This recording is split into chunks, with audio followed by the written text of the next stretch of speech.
As relações amorosas hoje em dia são ao mesmo tempo mais livres e mais complexas. Isso porque as pessoas têm mais autonomia para estar escolhendo com quem se relacionar, como se relacionar e de que forma se relacionar. O Contrafluxo hoje vai trazer o tema Quais os desafios das relações amorosas nos dias de hoje.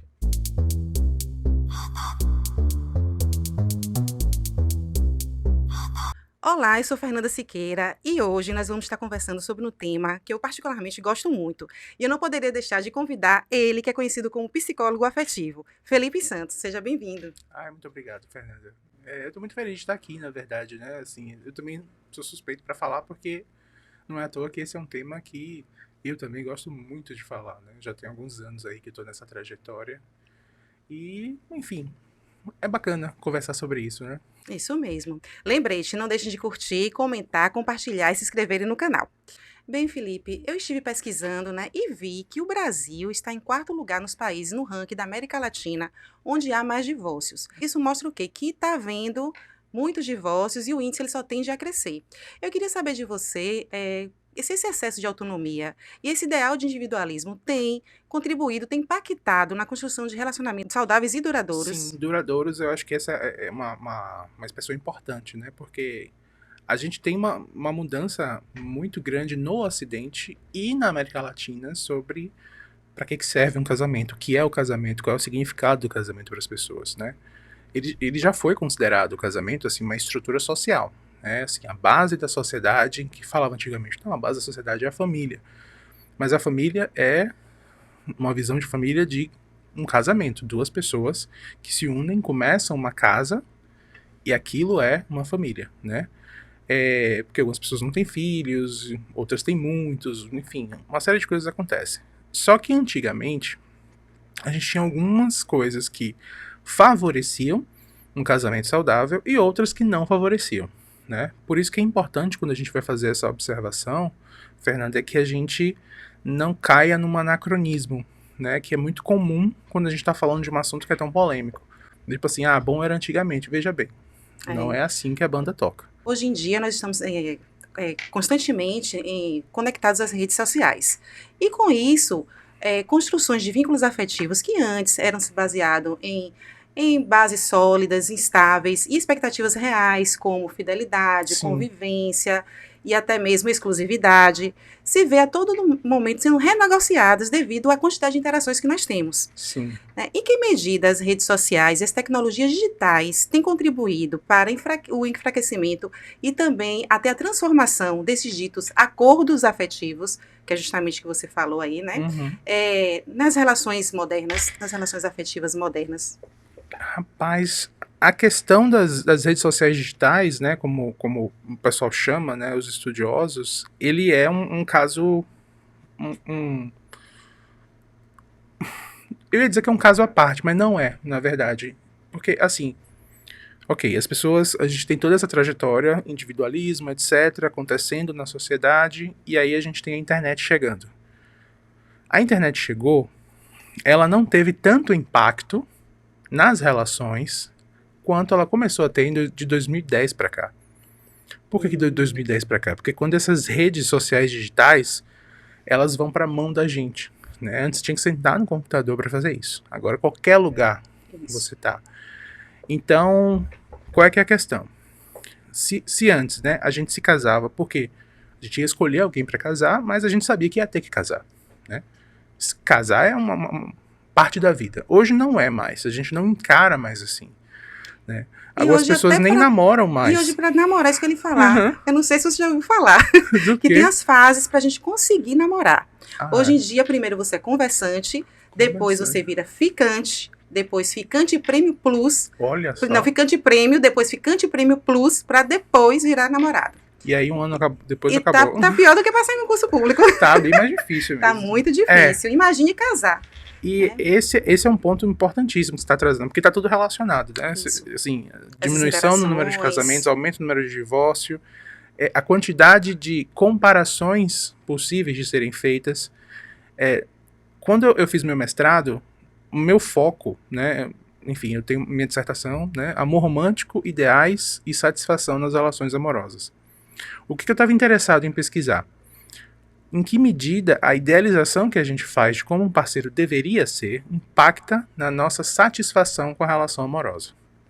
Era uma hipótese bem direta, né? E o que a gente descobriu, né? Ok, eu tendo a fazer muitos parênteses, mas eu acho que eles são importantes, assim, né? Sim, Um com parêntese, certeza. na época que eu estava no mestrado, eu já sabia dessa... Eu já estava ligado nessa questão das redes sociais, então eu peguei uma matéria optativa com o pessoal que estuda relacionamentos intermediados por internet. E lá eu aprendi algumas coisas muito interessantes, né? Inclusive eu tive um professor fantástico, o nome dele é Rodrigo Nejm, eu acho que é assim que pronuncia. Ele trabalha, além de dar aula lá, na pós-graduação em psicologia da UFBA, ele também trabalha na SaferNet, que é uma ONG para ajudar as pessoas, principalmente crianças e adolescentes, a terem segurança na rede, né? Então, além dele me deixar paranoico, né, que eu aprendi coisas que eu não sabia, como, por exemplo, não existem pessoas offline. E aí eu fiquei, como assim não Não existem existe pessoas pessoas offline, offline? é Ele, mesmo? não, tem pessoas que não têm computador, não têm celular, na verdade. Eu falei, sim, Sim, e aí? mas a não ser que ele vá morar no meio do mato, alguém do lado dele tá com celular. E já foi, ele já está online. A rede já tem a voz dele e já vai influenciar ele de alguma forma, nem que seja através dessa pessoa que conhece ele. Aí eu falei, ok, isso você me deixou paranoico, tá tudo certo. Mas o que eles... Hoje a gente pensa, né? Não existe mais... A gente foi vendo, né? Quando a internet chegou, quer dizer, quando a gente começou a usar a internet era tudo mato, né? Isso. Todo Internet de mundo. escada, esperar meia-noite. E havia uma sensação de que tá ali a internet me esperando, e em algum momento eu vou acessá-la. E aí a internet era o mundo virtual, né? A gente tinha várias metáforas para isso. Não se fala mais em mundo virtual, não existe mais isso. A ideia é você tem contextos mais offline e mais online, mas nenhum contexto é 100% offline. Isso quer dizer que as nossas relações hoje, elas... A gente não se trata mais de, tipo assim, eu arranjei uma namorada na internet, que mora na Flórida, e a gente tá conversando. Não, a Não, pessoa que você conheceu no trabalho, vocês vão conversar através da internet. A sua intimidade, ela vai começar pela internet. Tem exatamente. coisas sobre você que você aprendeu ao longo desses anos a falar somente através da internet. E isso quer dizer que o WhatsApp, ele é parte da nossa relação, né? Pensa comigo assim, 40 anos atrás. Eu conheço uma pessoa, sei lá, no trabalho. Ou paquerando por aí, né? Ele nem fala mais essa palavra, né? Não, Paquera. hoje. E aí você tinha que esperar o momento que vocês dois estivessem em casa, disponíveis, e a linha telefônica estivesse desocupada para vocês falarem um pouquinho. Isso. E aí vocês se viam com menos frequência, vocês se falavam com uma frequência menor. E a fala, né, muitas vezes, porque você ali digitando, você às vezes não demonstra a emoção que você está tendo. E você falando, não, você está vendo o tom da voz, o que a pessoa está sentindo, e ali digitando, não tem essa mesma afetividade, né, para a Sim, criação dos vínculos. exatamente. Então as coisas aconteciam de uma maneira mais devagar. Isso. Além das coisas acontecerem de uma maneira mais devagar, a gente tinha mais espaço para a construção de intimidade não física. Né? O que é isso? Mesmo na internet, nos primórdios, as pessoas não mandavam nudes umas para as outras. Isso, eu ia falar nos Né? Então, assim, nudes. antes de chegar numa coisa física, você tem todo um trabalho de construção da relação através das ideias, das emoções. Antigamente as pessoas mandavam carta, mas falar no telefone todo dia um pouquinho, né? Isso tudo foi se perdendo, a gente foi pulando essas etapas com as redes sociais digitais, né? Então a gente se fala enquanto tá no trabalho, a gente se fala enquanto tá dirigindo, não deveria, mas fala, né? A gente se fala quando tá no banheiro, né? Então assim, a gente não tá junto fisicamente, mas a gente tá junto o tempo inteiro. Só que, ao mesmo tempo em que essa rede ela favorece essa conexão, ela sempre deixa uma barreira ali. Essa barreira que é uma barreira que é do que a gente vai chamar de edição, né? Assim, você não vê tudo sobre o outro, você vê o que ele permite que você veja. Então, quando a gente passa disso para uma relação, por exemplo, morar junto num casamento, essa barreira não estando presente na relação, esses casais hoje eles começam a enfrentar desafios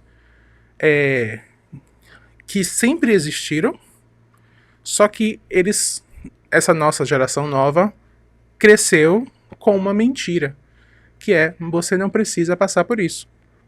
Eles cresceram acreditando que é possível ter um relacionamento de intimidade sem nenhum grau de desconforto. E isso, quem passou essa ideia pra gente foram as redes sociais digitais. O uso que fazemos dela, né? Isso. Então as pessoas esperam não ter discussões na relação. E se houver discussão, é um sinal de que a relação não está dando certo. As pessoas esperam não ter que fazer coisas que elas não gostariam de fazer. E eu não tô nem falando assim de se sentir obrigado, coisa de relação abusiva, não. Por exemplo, eu não gosto de sair, mas é importante para minha esposa que pelo menos uma vez a cada 3 meses a gente visite a mãe dela, por exemplo. Sim.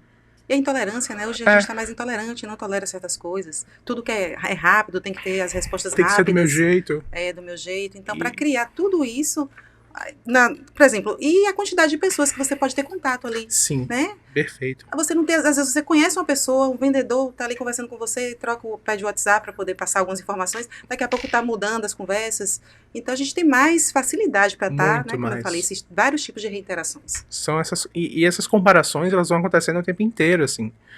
E isso é uma coisa importante da gente ver. Então, quando a gente chega para pensar em por que as pessoas estão se divorciando mais, o que é esse individualismo, né? Individualismo é um termo muito amplo, né? Que ele vai incluir uma série de coisas. E na nossa sociedade de hoje, ela tem pelo menos 2 facetas que, para mim, são as que mais impactam negativamente nas relações amorosas. Uma delas é essa ideia de que nós somos microempresas. Todo CPF é um PJ, em certo sentido, né? Então eu tenho que estar me aperfeiçoando, me melhorando, eu tenho que ser a melhor versão de mim mesmo, né? E isso é um trabalho sem fim e é exaustivo. Você tem que ler o livro da moda, você tem que fazer tudo. Porque senão você está fora do jogo. Você está fora do jogo. Está fora do jogo.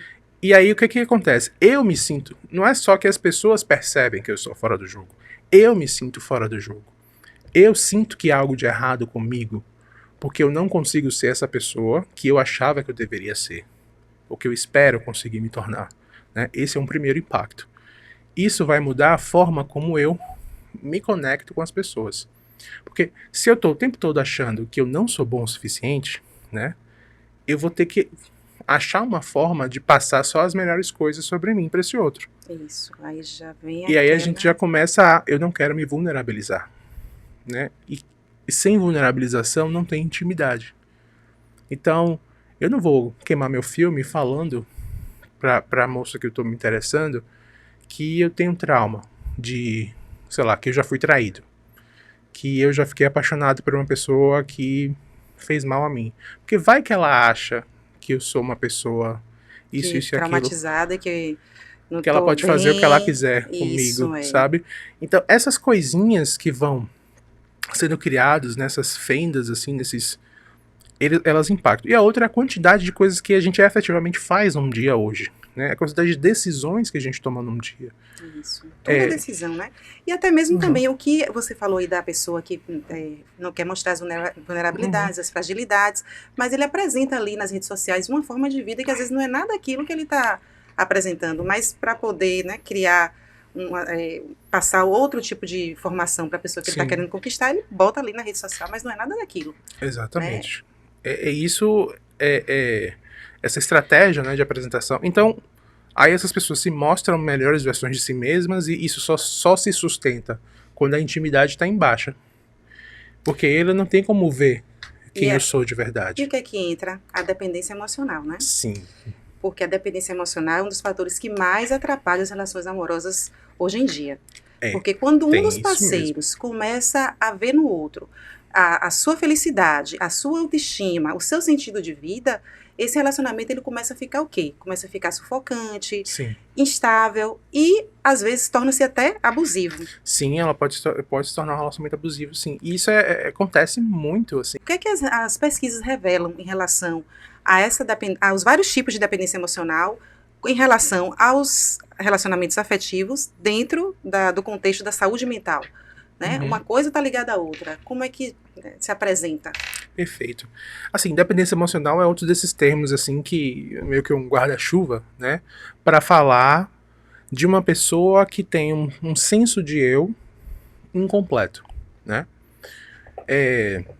Eu tô tentando achar uma forma de falar isso sem fazer uma introdução sobre o que é o conceito de eu. Você acha que eu posso falar do conceito de eu ou vai ficar muito... Não, sinta-se à vontade, Ah, falem. tá. É muito bom que a gente tem como entender, porque a dependência emocional está muito ligada a isso. O Isso. porquê? O porquê dessa dependência? O que é que existe ali para poder as pessoas se verem, né? Dar a sua própria vida para o outro e se aquela pessoa não corresponder ao que você quer, a vida acabou. A vida acabou, E exato. começa todos os problemas, né? Os relacionamentos abusivos que a gente vê hoje, tudo Sim. começa a partir disso. Sim. Inclusive eu me lembro que eu tava acessando uma pesquisa recentemente, eu não... Assim, eu tenho uma pasta de pesquisas que eu vou lendo, assim, e aí eu vou ter que sentar para ver exatamente quem foi que falou, Qual né? foi o que ponto? Que eu recebo e-mail saiu um artigo desse autor que você gosta. Aí, eu vou Sim. dar uma lida aqui, tá, legal. Que aos últimos 20 anos chegou-se à conclusão de que os homens são os que sofrem mais com os términos. O que pra gente parecia meio óbvio, mas não era tão óbvio assim, né? Porque eles têm menos ferramentas para lidar com o sofrimento, né? Eles são ensinados menos ferramentas, eles têm menos rede de apoio. Então eles têm uma tendência, por mais que não aparente, a depender mais de sua parceira, né? Por exemplo, isso é um pequeno exemplo. Mas o que é essa dependência emocional? Assim, há 100 anos atrás, né? Se eu quisesse um grande amigo, eu tinha um grande amigo. Se eu quisesse alguém que eu pudesse conversar, pescar, enfim, eu tinha um vilarejo, por exemplo, né? Várias pessoas do meu dia a dia, elas exerciam funções sociais, né, relacionais comigo diferentes. Hoje, a gente quer isso numa pessoa só. E ela precisa suprir todas essas demandas. Então, minha parceira ela tem que ser minha amiga, minha amante voraz, minha mãe, minha parceira de negócios, tem que ser tudo. É difícil. Muito difícil. E aí, o que acontece? À medida que a gente vai se desenvolvendo ao longo da nossa vida, né? Quando a gente é criança, a gente vai sendo inserido na linguagem, né? Eu tinha uma professora que dizia assim, a linguagem é como um bichinho que você engole e ele vai crescendo dentro de você, mesmo que você não queira, né? A gente está imerso em relações simbólicas, né? O tempo inteiro. Então, um celular, né? Ele é capaz de olhar para uma tela do celular, é capaz de me causar um ataque de pânico. Isso é inconcebível 200 anos atrás. Que aquela coisinha que não é uma ameaça iminente de fato, Sim. mas ela pode vir a ser, para mim, uma ameaça iminente por conta de uma série de coisas que eu aprendi que uma simples mensagem pode desencadear em mim. Isso. E o que é isso? Tem uma noção de eu, que em inglês eles chamam de self, que nunca foi muito bem traduzido em português, porque é da própria estrutura da língua inglesa. Né? Quando eles falam mim mesmo, é myself. Né? Então é um eu, mim. Né? Vamos chamar de mim, que eu acho que é o eu para mim mesmo. Né? E o eu sou eu pro outro. Então a gente vai desenvolvendo isso junto com a linguagem. Então, por exemplo, eu tô com sede, né? Bebezinho lá, criancinha, eu não sei falar direito. Mas, à medida que as pessoas vão falando comigo, eu começo a discernir que algumas vocalizações eu não entendo, eu não tenho discernimento. Mas eu começo a imitar algumas vocalizações e eu começo a receber as coisas que eu quero. Eu tô com sede, eu falo assim, mamãe, quer água? E aí, quer água, filho, que bonitinho. Aí, pá, bebo água. Depois que isso acontece algumas vezes, isso já não choca mais ninguém. E aí a gente precisa começar a refinar, né? À medida que a gente começa a receber menos atenção, a gente vai refinando a nossa linguagem, né? Nesse processo de refinamento da linguagem, Fernanda, a gente desenvolve algumas categorias. Então a gente começa a fazer uma separação entre o que é eu, o que é o outro e o que é o objeto. Então, eu quero água.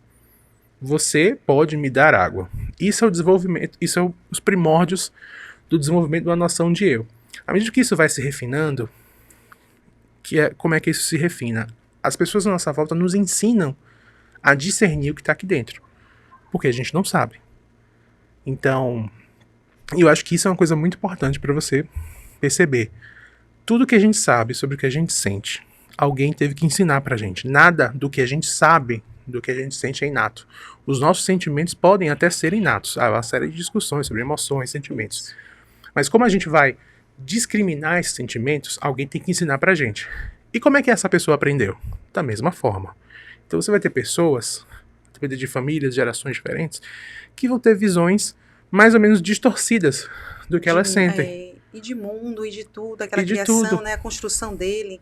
Exato. Ele é uma forma, a outra pessoa é de outro jeito, e aí Uhum. começa, e às vezes até aquele encantamento, poxa, ela é assim, eu queria também ser. Será que tem a Sim. ver também um pouco com esse Então, essa... tem muito a ver com isso, porque assim, então digamos, né, desenvolvimento normal, eu começo a discernir o que sou eu, o que é o outro, e eu começo, se bem ensinado, emocionalmente ensinado, eu começo a discernir, né, o que eu penso, o que eu sinto, o que eu quero, o que eu não gosto. Porque a gente aprende com as pessoas fazendo perguntas para nós. O que você está sentindo, meu filho? Você ralou o joelho e aí sua mãe fala, tá doendo, né? Ah, então isso que eu tô sentindo chama-se dor. Então, à medida que eu vou conseguindo fazer isso, eu vou me diferenciando das coisas, dos sentimentos e dos outros. E essa é a noção de eu. O eu é onde o que percebe todas as coisas acontecendo. Quando isso não se desenvolve de uma maneira boa, ou porque você tem pais não muito responsivos às suas necessidades, aos seus sentimentos, ou porque eles também não sabem discriminar, você pode crescer sem uma boa separação entre o que é o eu e o que é o outro. Então, por exemplo, tinha uma brincadeira que a gente fazia, né, no curso de psicologia, que era assim, vamos ver se você tem um self instável? Quer fazer o teste? Sim. Vamos lá. Você está no restaurante com 6 amigos. Todo mundo acabou de almoçar. O garçom pergunta, você quer pudim? Você quer pudim, Fernanda? Quero. Ok, mas ninguém mais quer. Mesmo assim, você vai continuar querendo? Você vai continuar querendo? Vou. Então, isso é uma dessas questões, assim. Porque às vezes é o que o outro faz. Ah, não quis, eu também não vou querer. Isso. Então, isso é uma brincadeira que a gente faz, que é a ideia do... O senso de eu daquela pessoa não foi tão bem formado assim, então ele depende do outro para conseguir ter algumas funções e algumas necessidades assistidas. Primeiro, porque ele não sabe discriminar. E segundo, porque as coisas não fazem sentido para ele. Então, algumas pessoas, quando elas estão num relacionamento amoroso, elas têm esse tipo de dependência emocional. É quase que literal. Eu dependo do outro para que as minhas funções funcionem.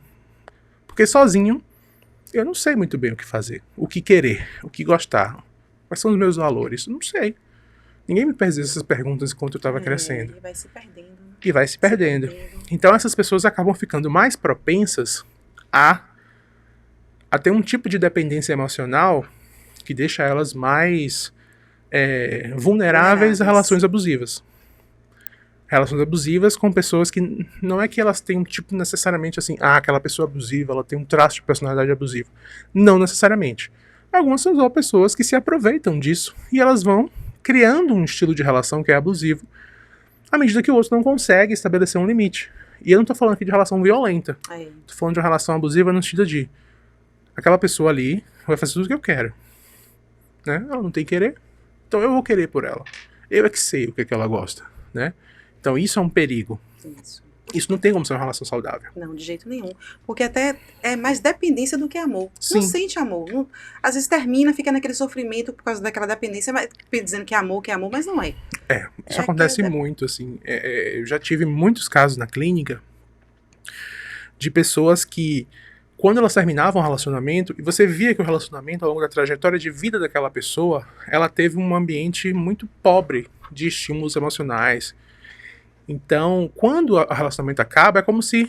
Não é como se... Pra ela, assim, eu não sei o que eu faço da minha vida. Não tenho o que fazer da minha vida, né? Então, isso é um fator. Certo. Aproveitando, né, o ensejo que a gente falou sobre sentido de vida, Sim. né, tem uma frase lá que nós pesquisamos no seu Instagram, e você poderia falar um pouquinho sobre ela, que a gente achou super interessante. Estar apaixonado não é motivo de viver uma vida sem sentido. Perfeito. Muito profundo. Pois é uma frase polêmica, né? Eu, de vez em quando eu posto umas frases polêmicas assim, porque, enfim, parte dessa nossa cultura, né, que a gente denuncia, é o que a gente chama de cultura da felicidade, né? Essa cultura da felicidade, em parte, é culpa nossa. Sim. Desculpe pra você, ouvinte, porque há alguns anos atrás, um cara chamado Seligman, acho que é Seligman, ele inventou um tal de psicologia positiva. Calma, não tô falando mal da psicologia positiva, tudo bem? Mas essa noção de felicidade, ela invadiu a sociedade. Invadiu, né? Então a gente começou a ter uma ideia de que eu vivo para ser feliz. Certo? Só que o problema é que ninguém falou, tá, e o que é ser feliz? Né? A ideia que a gente tem nessa cultura da felicidade é que ser feliz é viver uma vida onde não há desconforto. Você vê, eu não sei se eu posso falar isso aqui na propaganda da Activia, que tem assim, normal é se sentir bem. Aí você dizer, ok, ela tá falando de intestino, mas essa lógica tá permeada na nossa vida. E é gostoso estar apaixonado. Né? A gente sabe disso. Isso. Só que a gente tem essa ideia de que se eu tô me sentindo bem, a coisa é certa. Não necessariamente, né? Então muita gente inicia um relacionamento, que é para ser um relacionamento seguro, saudável, duradouro, com alguém simplesmente porque ela sentiu essas coisas intensas. Paixão. E a gente sabe que o cérebro não funciona muito bem quando a gente está apaixonado. O cérebro de uma apaixonada é mesmo que o cérebro de um viciado em drogas, né, que quer aquela coisa. Então a paixão realmente, ela pode dar o pontapé inicial, mas não é um bom critério. Isso, para você avaliar um relacionamento. E aqui a gente está querendo dizer que você não se apaixone ou não se envolva com quem está apaixonado. Isso, agora saber o que é que tá, tentar, isso, né, para poder não deixar que as coisas aconteçam da forma que o cérebro quer que seja. Perfeito, exatamente isso. Na ACT, a gente fala, né, na terapia de aceitação e compromisso, a gente fala que uma das características da inflexibilidade psicológica é um apego excessivo a pensamentos ou sentimentos, sendo eles confortáveis ou não. Então, assim, eu posso ficar preso na minha tristeza, remoendo aquilo ali, sem contato com o momento presente. Mas eu também posso ficar preso naquela sensação gostosa de ficar imaginando a minha vida com uma pessoa. E não viver o momento presente, inclusive com aquela pessoa. Idealizando, né? Aquele amor platônico. Isso, essa fantasia. E o que acontece com a questão das redes sociais é que isso foi ficando cada vez mais forte. A idealização foi ficando mais forte, mas os critérios, eles mudam o tempo inteiro. O tempo todo. Então, assim, passa 10 anos, você não sabe se a pessoa com quem você está, os critérios que você escolheu para estar naquele relacionamento, eles ainda são válidos para o tempo, para estar na moda agora, né? Será que se adaptou? E aí vem o quê? A comunicação, como a gente estava conversando. Sim, a comunicação, né? A intimidade e o compromisso, né? Isso. Porque, assim, as pessoas mudam o tempo inteiro, dentro do relacionamento, inclusive. Se esse for o único critério que a gente usa, você não é mais a pessoa com quem eu me casei. Não, lógico que não. Ainda bem que não. Nós não somos os mesmos de ontem. Exato. Então, assim, à medida que a gente vai mudando, se a gente tem uma relação de intimidade e compromisso, essas mudanças, elas não são um problema. Né? Porque a gente vai mudando junto, a gente vai se adaptando, as coisas vão mudando, os nossos valores podem ir mudando aos poucos. Né? Puxando até esse tema, né, que a gente está falando sobre relacionamentos, Sim. Eu queria saber, assim, sobre os modelos de relacionamento, sejam eles monogâmicos e não monogâmicos. Perfeito. Como é que as pessoas estão sabendo, estão conseguindo lidar com os desafios referente a limites, referente a confiança, como a gente estava conversando, confiança, e em relação também à autonomia afetiva. Como é que eles podem lidar com esses itens?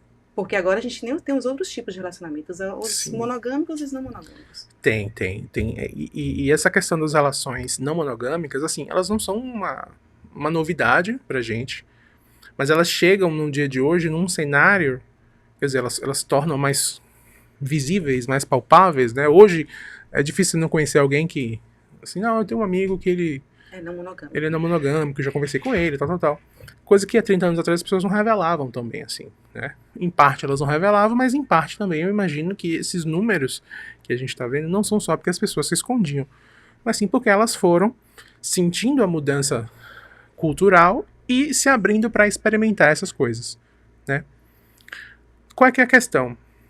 Quando eu fiz a minha pesquisa, eu não estudei relacionamentos não monogâmicos, mas eu cheguei a uma conclusão com os dados, Sim. Que é o seguinte: o que prediz satisfação na relação? Intimidade e compromisso, ponto. São 3 indicadores, na verdade. É paixão, intimidade e compromisso. Só que paixão é um caso especial, porque é um que a gente não controla. Então é como se ele fosse a carroça, intimidade e compromisso fossem os bois. Né?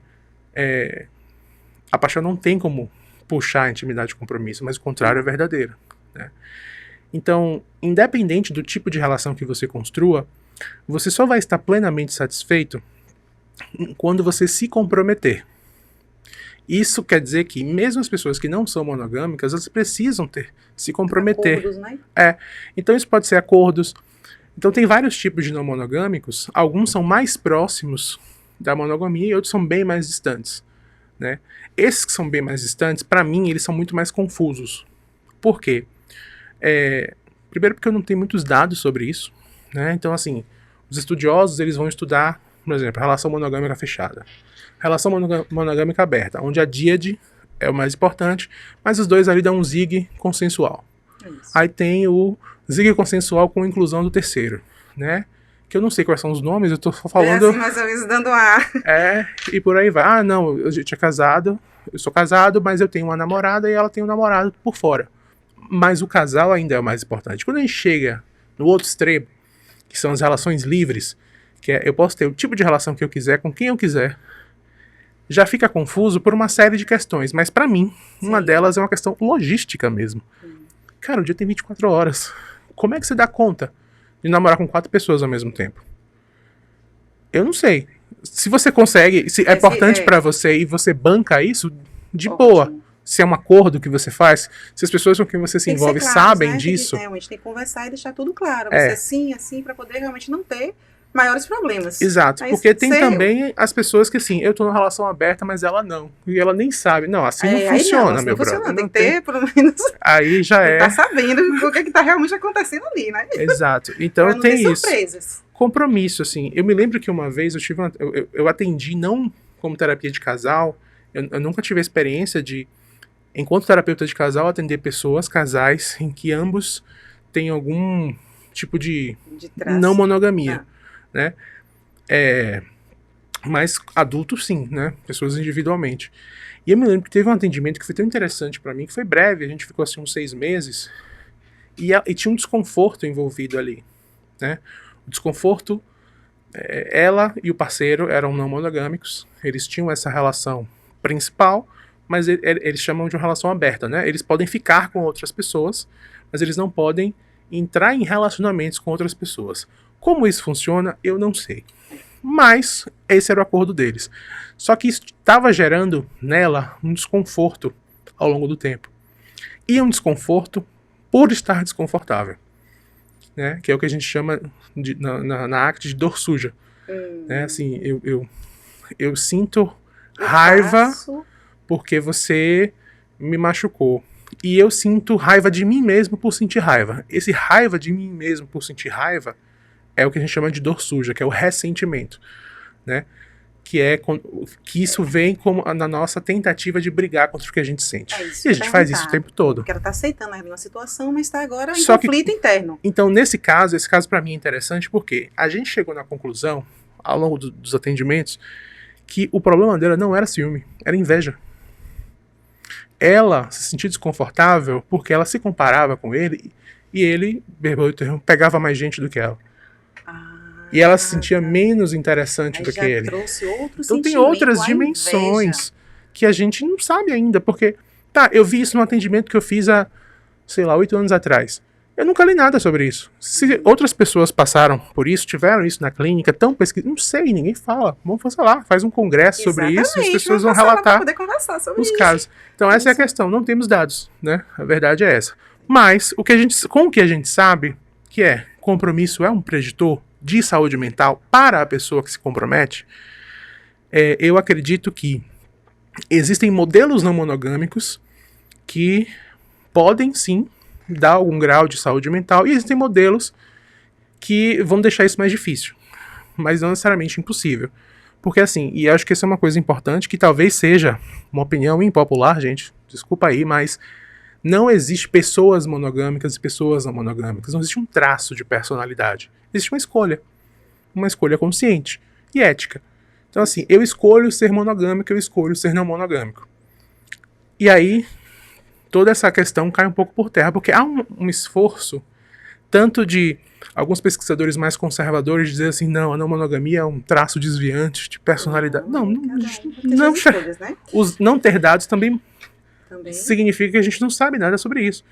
Que é a ausência de evidência não é evidência de ausência. Isso. Ou seja, o fato de a gente não ter descoberto isso não quer dizer que não exista, né? Com certeza. Vamos falar um pouquinho sobre amor líquido. Amor líquido é um conceito que foi formulado por um sociólogo polonês, Zygmunt Bauman.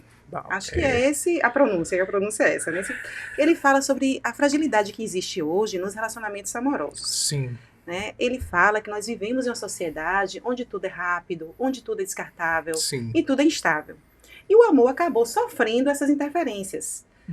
Qual seria o impacto do amor líquido nas relações, na criação de relacionamentos afetivos saudáveis? Cara, essa é uma boa pergunta. Eu acho que eu li um livro do Bauman, e eu comecei a ler um segundo, mas...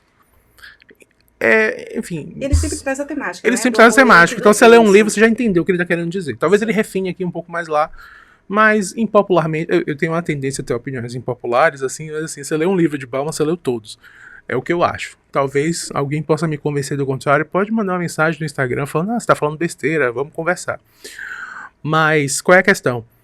Essa noção de amor líquido, tem uma série de sociólogos, além de Bauman, apontando para essa mudança contemporânea, né? Nomes, não vou lembrar agora, mas tem alguns conceitos, por exemplo, hipermodernidade, que eu acho um termo bonito, assim, que eles chamam para essa ideia de um estilo de construção de subjetividade que é mais pautado por consumo do que por... É muito mais por ter do que por ser. Sim. Né? Então tudo é consumo.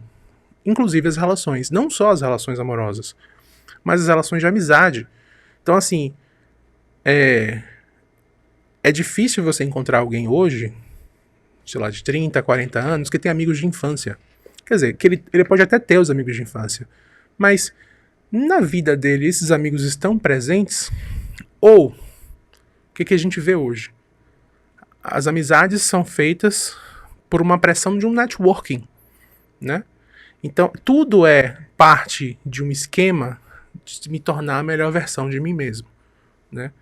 Tudo isso é cooptado por esse discurso, por esse imperativo que leva a você precisa ser feliz.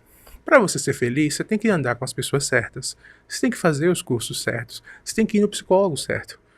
Você tem que ouvir o podcast certo, né? Que todo mundo sabe que é contrafluxo, tá? E tem toda essa questão, né? Então, o espaço para a deliberação, ele, ao mesmo tempo que a gente precisa fazer escolhas o tempo inteiro, a gente é forçado, a gente é empurrado para uma coisa mais hegemônica. Então, sim, as relações amorosas, elas se tornam um adendo de mim. Não é uma coisa que eu compartilho com o outro. Aquela é a minha relação. Então, essa tendência, mesmo que inconsciente, de tratar o outro como se fosse um objeto. E não é de maldade, necessariamente. Se a gente não toma consciência, é isso que os valores, a ética do nosso tempo, vai puxar a gente o tempo todo para isso. Então, frases inocentes, elas podem ser mal interpretadas pela gente nesse nível. Então, por exemplo, eu me lembro quando eu comecei no Instagram, o meu maior motivador foi porque eu via algumas frases que eu até pensava assim, cara, eu acho que eu entendi o que essa pessoa quis dizer, mas eu sei que isso aqui pode ser mal interpretado num nível que não tá no gibi. Eu lembro de uma frase, eu dava umas palestras nas faculdades, assim, em que eu dava introdução sobre o que era terapia de casal, porque assim, na faculdade é muito difícil de psicologia, geralmente não tem uma matéria específica sobre terapia de casal. Então eu contatava alguns professores e falava assim, vou dar minha aula sobre terapia de casal, que eu estava desenvolvendo uma palestra, então assim, vou testar aqui e vou refinando, né? Eu não ganhava dinheiro, mas assim, eu estava sempre estudando e tal.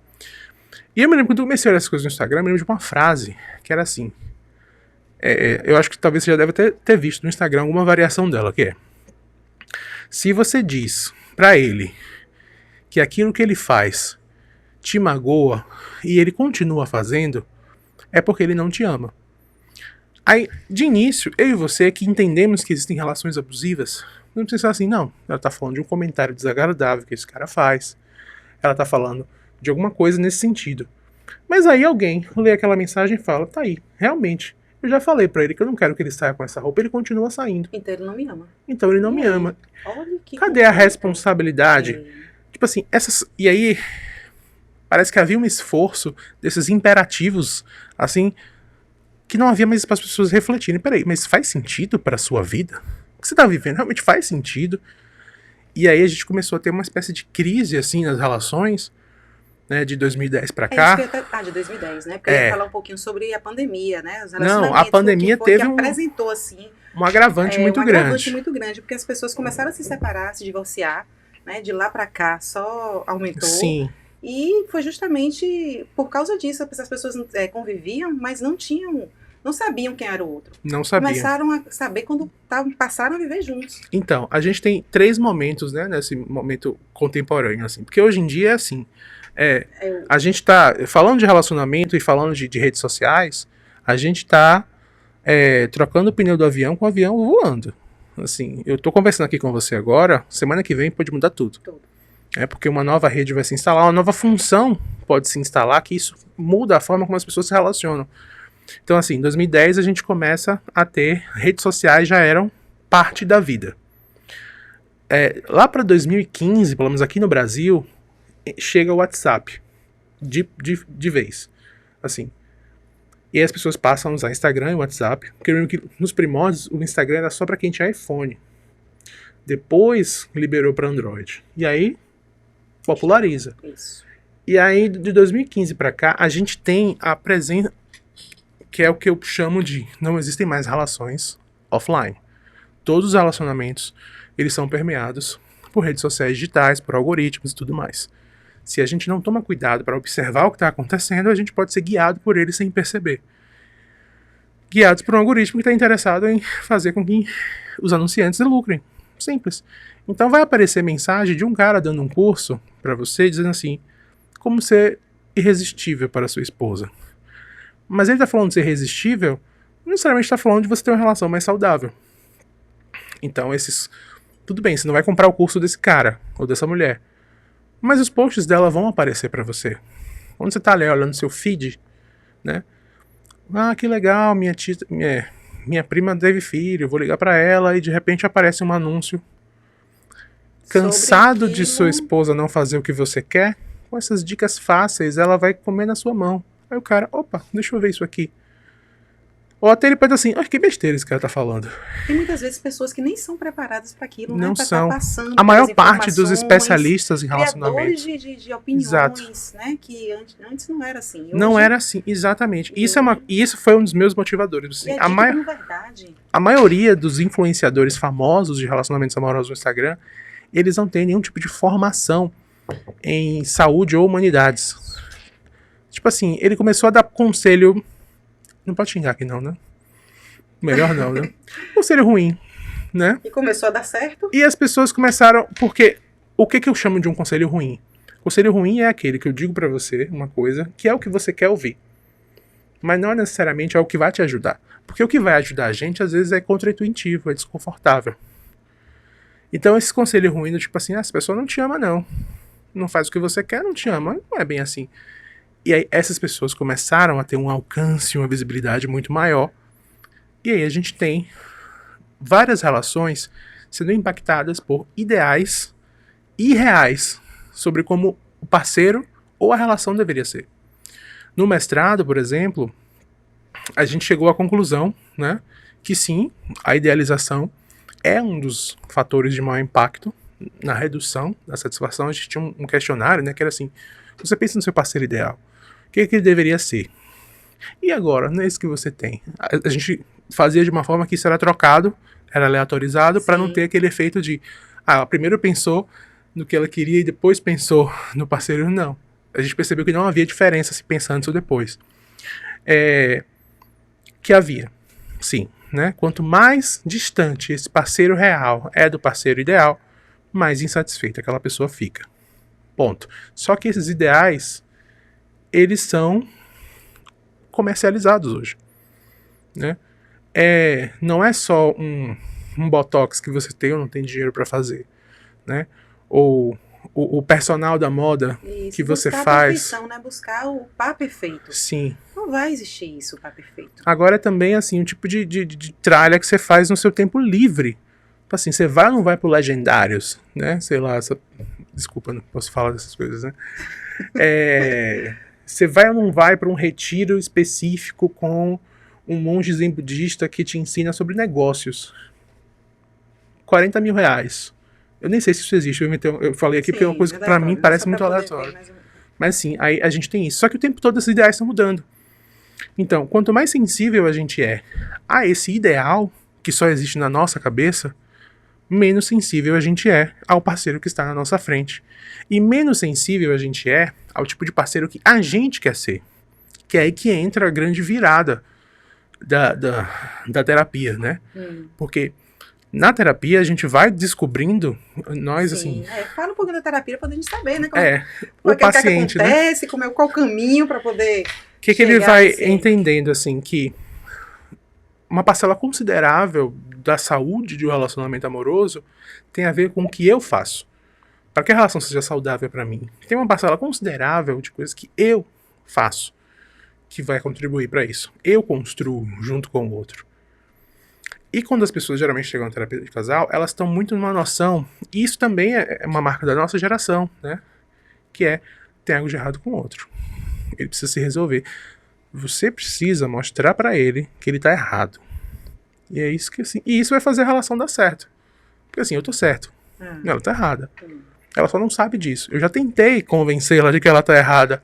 Mas curiosamente, todas as vezes que eu tento convencê-la e educá-la de que ela está errada, ela acha que eu tô brigando com ela. E ela discorda. Então eu não sei o que é de errado, né? Porque então eu preciso de alguma outra pessoa diga pra ela que ela tá errada. E elas já se chocam na terapia de casal de perceber. Você já no meio. Cara, deixa eu te falar um negócio, os dois estão errados. Como assim os dois estão errados? Ou os dois estão certos, você escolhe. Mas assim, o primeiro ponto, né, da terapia de casal contextual, que é a terapia comportamental integrativa de casais, ou IBCT, ela é uma prima da ACT, só que ela é específica para casais. Que eu estudo ela e já tem mais de 10 anos, é uma maravilha. Qual é o pressuposto básico? Problemas de relacionamento. Problemas de relações horizontais são horizontais.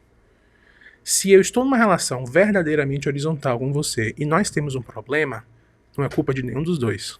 É o modo como a gente interage com esse problema em específico está fazendo com que ele ocupe mais espaço na nossa relação do que deveria. Ponto. Por que essa coisa do horizontal é importante?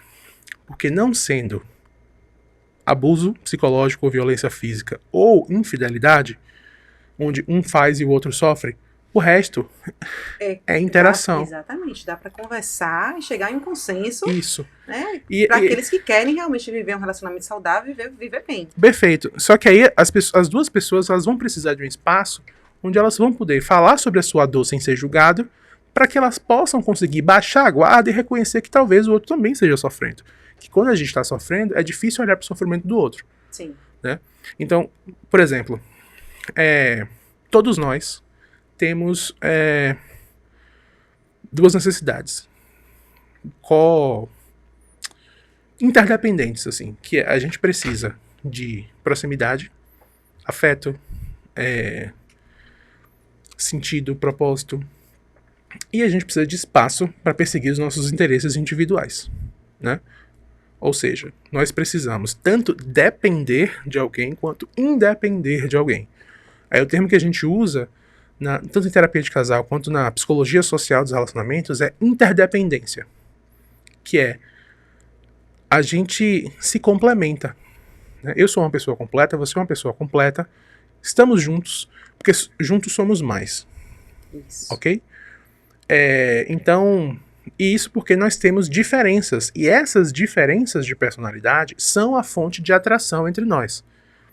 Então é muito brincadeira que eu faço assim, tipo, então, tem duas pessoas, né? Tem duas filosofias de vida diferentes em relação ao dinheiro. Uma não sabemos o futuro, né? A gente não sabe o dia de amanhã, então a gente precisa juntar dinheiro para um futuro. E a outra a gente não sabe o dia de amanhã, então a gente vai gastar tudo. Essas duas pessoas geralmente estão juntas. Certo. certo? Então elas vão ter que negociar em algum momento. A gente vai falar um pouquinho sobre ciúme digital e a vigilância virtual. Como é que as pessoas estão enfrentando isso, esse ciúme digital, essa vigilância virtual, e como é que pode ser feita de uma maneira saudável, né? Lidar de uma maneira saudável com essas questões? Rapaz, olha, eu vou dizer uma coisa assim. Eu e alguns terapeutas de casal, a gente tem pensado que é muito difícil a gente pensar em redes sociais digitais, smartphones, de uma maneira saudável, né? Hoje a gente percebeu que a gente não sabe, de fato, qualquer coisa que a gente possa dizer que é saudável nesse meio, porque a gente não tem dados, né? Esse é um discurso muito bonito. Não, por exemplo, uso de telas, não sei o quê, até onde você vai, se você pode ou não pode ter minha senha do celular. Só que a real é que a gente não sabe, né? Porque é tudo muito novo. Mas, qual é a questão? Existem casais que eles vão ter acordos diferentes em relação a isso. Então, a coisa da vigilância, né? Ciúmes e vigilância. Então, assim, eu e minha esposa, por exemplo, eu falando de mim mesmo, a gente tem a senha um do outro. Por quê? Porque a nossa visão de casamento, na nossa visão de casamento, não faz sentido que a gente não possa ver as conversas um do outro. Não é que a gente fique fuçando o celular um do outro. Isso, exatamente. É Mas que tem aquela se der liberdade, vontade né? de ver, Liberdade de eu estar em vejo. casa. É, Imagine como é que vive uma pessoa que vive escondendo as coisas. Não isso. vive bem, não está bem, então... Então, esse esforço de estar sempre escondendo alguma coisa não é muito adoecedor. Com Mas é certeza. por causa do nosso modelo. Mas vão ter casais que pensam assim, não, cada um fica com o seu, mas aí ninguém vê o celular de ninguém. É. O que não pode é isso ser unilateral ou isso ser vertical, que é uma pessoa pode ver o celular do E a outro e o outra outro não pode ver. Ou então um fica escondendo, virando o celular pro outro não ver, então Tem algo de uma errado. coisa de errado, né? E agora teve uma pergunta que você ficou de responder, e agora, Sim. nessa parte final, eu quero saber, por que não devemos nos juntar antes de casar realmente? Porque eu vejo muitos casos que as pessoas se juntam e, com o andar da vida, acabam não se casando, né? Sim. Formalizando. Por que será que isso acontece, Felipe? Então, qual é que é a questão, assim, né? Eu sei que é uma opinião polêmica e pode até parecer meio moralista, mas eu digo isso em especial para as pessoas que faz sentido assim, não, eu quero casar mesmo, Felipe. Então, assim, para você de fato é importante casar, não more junto antes. Porque a ideia é que o morar junto, ele é como se fosse uma versão amortecida do casamento. Ele não tem o mesmo peso, legal, inclusive, nem psicológico, né? Então, assim, a ideia é, quando eu escolho me casar com alguém, eu escolhi me comprometer com aquela pessoa e aquela pessoa também escolheu se comprometer comigo. Nós vamos instituir um pacto entre nós dois de que somos nós dois, a não ser que o que a gente estipulou como cláusula de que, tipo assim, não, a relação com isso não dá, que para a maior parte de nós hoje em dia, que ainda se casam, não pode ter infidelidade, não pode ter violência. Tirando isso, a gente se ajeita, cara. A gente se constrói. Eu me comprometo com o outro que também se compromete comigo. A lógica do morar junto, eu sei que tem muitas pessoas que, assim, eu consigo me comprometer com a pessoa e morar junto com ela sem necessariamente casar. Aí a ideia é, se para aquela pessoa é importante casar, e morar junto, ele vem como uma alternativa para que você não precise se comprometer. Não é que tá errado morar junto, mas para quem faz sentido casar? Porque assim, morar junto não é uma escolha necessariamente deliberada, assim, num sentido de, não, eu escolhi que é com essa pessoa que eu vou morar pelo resto da minha vida. Ninguém tem essa fantasia, né? Exato. Nem homens nem mulheres. E o que a gente descobriu com os dados? Eu inclusive, teve um congresso recente aí que o meu amigo Matheus Souza, ele é terapeuta de casais também brilhante, ele me chamou para falar um pouquinho e eu fui falar sobre isso, né? E aí eu juntei uns dados que, assim, na prática, na real, o que o dado cru diz é, pessoas ajuntadas são menos satisfeitas do que pessoas casadas. Eles têm menos confiança no seu parceiro, de que ele vai estar ali por mim, né? Porque o fato dele não ter escolhido se comprometer comigo me deixa inseguro. Então, esse clima de será que essa relação vai durar? Será que eu sou bom o suficiente para aquela pessoa? No casamento, isso fica mais fraco, porque a pessoa já foi escolhida, já se escolheram mutuamente. E no test drive, que é o morar junto, os dois estão num clima de eu tô sendo avaliado aqui. Pode ser, como Pode ser como pode não ser. Eu posso fazer alguma coisa que pra mim tá normal e pra ele pode ser uma grande besteira que eu fiz. Então, em resumo, se você tem intenção de casar com alguém, não more junto, porque o tipo de relação que você constrói simplesmente ajuntando é uma relação insegura. Bem, Felipe, eu quero saber qual foi a frase, o pensamento, a pergunta que você vai trazer hoje para os nossos ouvintes. Então, né, você tinha me pedido para fazer uma reflexão, e eu acho que eu fiquei pensando nisso, eu tava lavando o prato. Então, a verdade é o seguinte: amar é deixar alguém te bagunçar sem te destruir. Ok? É isso você aí. tem que estar aberto a isso. Deixe seus contatos, sim. como você atende, qual o seu tipo de demanda. Perfeito. Né? Vão te procurar, vão te ligar, vão querer saber, para poder resolver esses problemas aí. Bom, o primeiro lugar que você tem que ir é no meu Instagram, @psicólogoafetivo, porque lá onde eu falo sobre essas questões, eu dou dicas, eu faço provocações, pensando nas relações de hoje em dia. E eu também sou psicólogo, eu atendo adultos, casais, em inglês e em português, e 100% online, então não importa onde você estiver, meu escritório digital, pode me procurar. Deixou o telefone, o celular? Meu telefone é 719-8786-5549. Mas você pode também lá no Instagram, tem lá também. Tá te procurando como é, Felipe? @psicólogo afetivo. Exatamente, psicólogo afetivo.